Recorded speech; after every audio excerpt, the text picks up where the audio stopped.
All right, for more on how the U.S. elections would affect the Middle East, let's bring in Professor Nader Hashemi, Director of Center for Middle East Studies at University of Denver. Professor, thank you very much for joining us. Let's start with your take of President Trump's Middle East achievement. I mean, he came to office promising to tame Iran and the Islamic State, withdraw U.S. troops, and make the deal of the century between Israel and the Palestinians.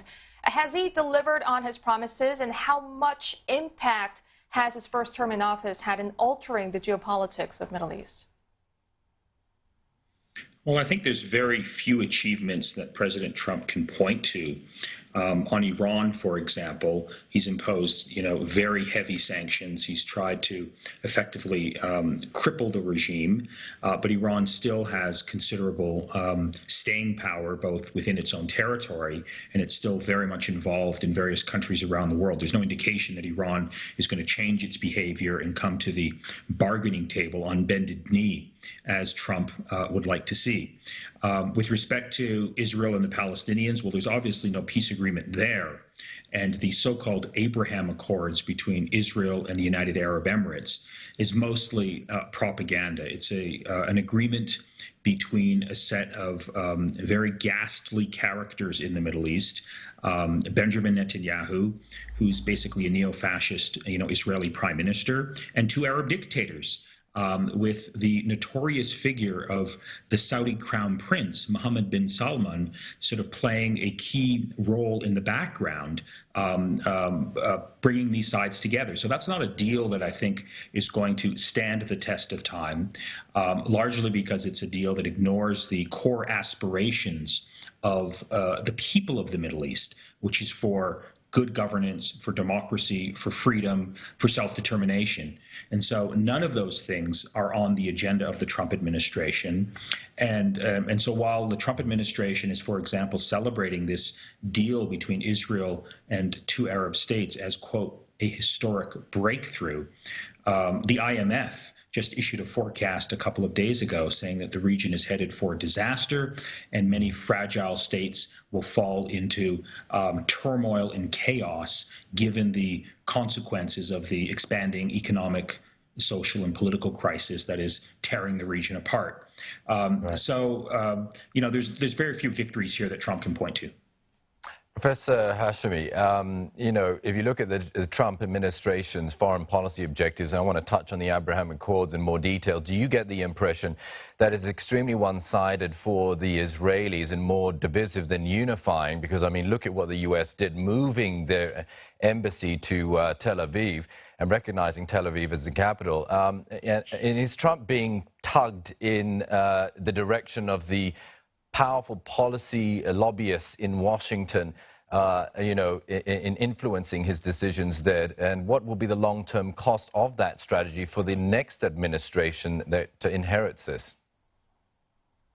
No, you're absolutely right. I think largely Trump's Middle East policy is driven by domestic political concerns.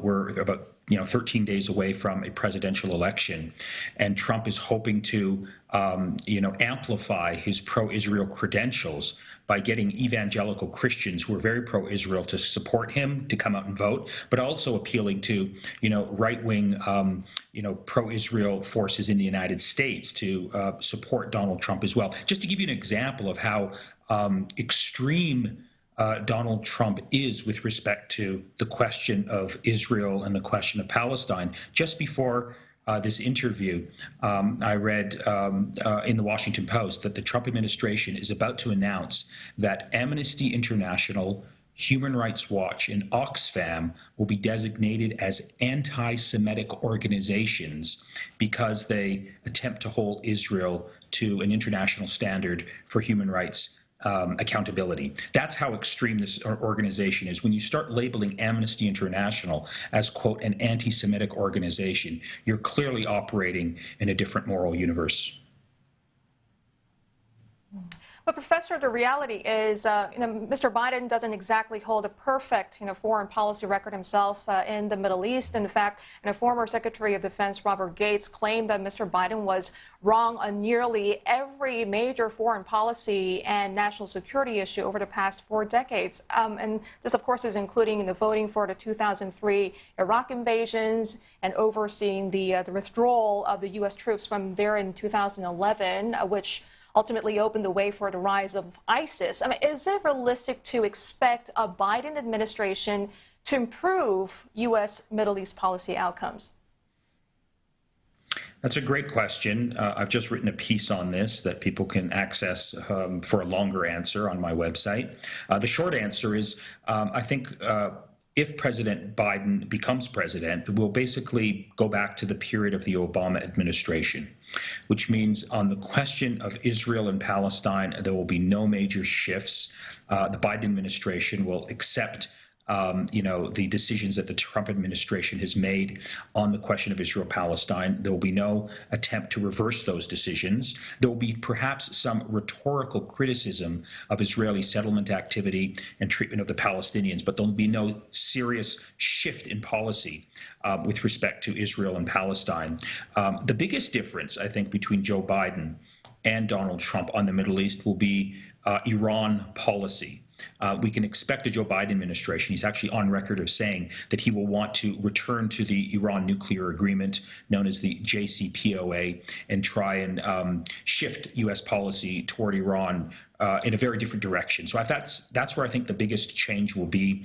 There'll also be, I think, some rhetorical criticism of Arab dictatorships, particularly Saudi Arabia and the Saudi Crown Prince, who has a horrific human rights record. But I don't see any substantive change in U.S. relationships with various Arab authoritarian regimes. That's going to remain the same under a Biden administration.